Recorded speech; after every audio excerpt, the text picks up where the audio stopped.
आज मेरा जो टॉपिक है यहाँ पे एक प्रॉब्लम है और उसका सोल्यूशन भी है।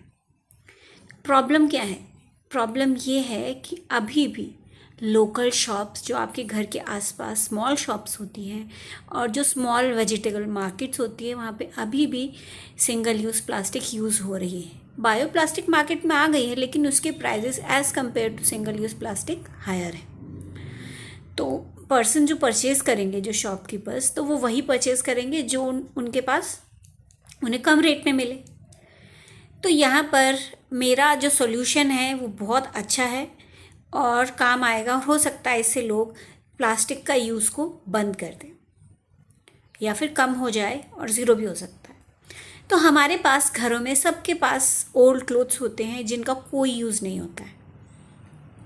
तो अगर हम चाहें कि गवर्नमेंट इसमें क्या कर सकती है और हम लोग क्या कर सकते हैं, गवर्नमेंट भी कर सकती है, घर में जो लोग हैं वो भी कर सकते हैं। जैसे जो ओल्ड क्लोथ्स हैं उनको कलेक्ट किया जाए और उन ओल्ड क्लोथ्स को अगर हम विदाउट इलेक्ट्रिक, क्योंकि इलेक्ट्रिक मशीन में इलेक्ट्रिसिटी लगती है, सिंपल जो मशीन है उस पर उनको कट करके, क्योंकि इसमें सिलाई भी ज़्यादा टफ नहीं है, कोई भी सिल सकता है जिसको हल्की फुल्की भी आती है, और सिल कर उन बैग्स को हम लोकल शॉप्स पे, वेज मार्केट्स पे या फिर उनके एंट्रेंस और एग्ज़िट गेट पे भी लगा सकते हैं या फिर सारे शॉपकीपर्स को बांट सकते हैं। लेकिन इन बैग्स का ये होगा कि इन बैग्स का प्राइस लिया जाएगा, लेकिन जब आप रिटर्न करेंगे, जैसे पहले कोल्ड ड्रिंक की ग्लास बॉटल का होता था कि प्राइस ले लिया जाता था, जब आप उसको रिटर्न करोगे तो आपको उसका हाफ प्राइस मिल जाएगा वापस। तो इस तरीके से स्टार्ट किया जा सकता है। बायोप्लास्टिक की अपनी जगह है, जो पैकेजिंग है, चिप्स है, कुरकुरे हैं, इसमें बायोप्लास्टिक यूज़ हो सकती है, लेकिन अभी भी उसका प्रोडक्शन इतना नहीं है और उसकी कॉस्ट भी इतनी, जो सिंपल प्लास्टिक है उससे। तो इसमें क्या है कि जब लोगों को अच्छा लगेगा कि बैग्स लेके जा रहे हैं, और ये जो बैग्स हैं इनकी कॉस्ट अगर हम कहें, अगर गवर्नमेंट इस काम को करती है, क्योंकि एक बैग को सिलने के लिए हमें क्या चाहिए होगा, एक सीजर चाहिए होगी इसको कट करने के लिए, देन थ्रेड चाहिए होगा। थ्रेड की कॉस्ट क्या होगी, 5 to 10 रुपीज़। लेकिन जो एक थ्रेड की जो रील आती है उसमें एक बैग नहीं और बहुत ज़्यादा बैग सिल सकते हैं। तो अगर मशीन से कोई इलेक्ट्रिसिटी नहीं लग रही है और जो पर्सन सिल रहे हैं वो, उन्हें भी हमें कुछ पे नहीं करना पड़ रहा है, तो ये बैग तो हमारे लिए 1 or 2 रुपीज़ या 3 रुपीज़ या 5 रुपीज़ की कॉस्ट में हो, क्योंकि एक रील से जितने बैग सिलेंगे हम वही कॉस्ट है हमारे पास।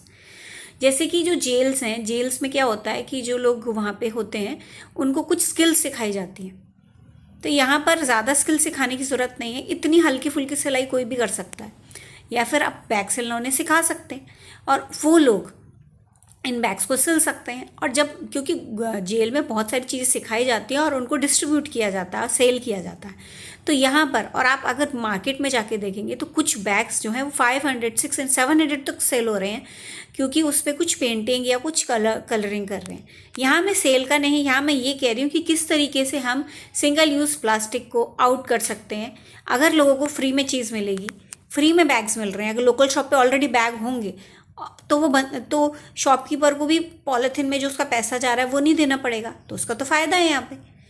तो ये एक सोल्यूशन है अगर चाहें तो। और इसमें घर में जो हाउस में जो लेडीज़ हैं वो भी इसको कर सकते हैं और इन बैग्स को डिस्ट्रीब्यूट कर सकते हैं इन शॉप्स पे। अगर उस शॉप पे 40, 50 या 100 बैग्स ऑलरेडी होंगे, तो जब भी शॉपकीपर को देना होगा तो शॉपकीपर वही बैग यूज़ करेगा, क्योंकि उसके पॉलीथिन में जो वो पैसे वेस्ट कर रहा है वो पैसे वेस्ट नहीं हो रहे हैं। और यहाँ पे इन बैग्स को फ्री में भी वो दे सकता है, और लेकिन रिटर्न का ऑप्शन होना चाहिए, बिकॉज हम फ्री में तो नहीं देंगे, क्योंकि जो लोग आ रहे हैं वो लोग पुअर नहीं हैं, वो पे कर सकते हैं।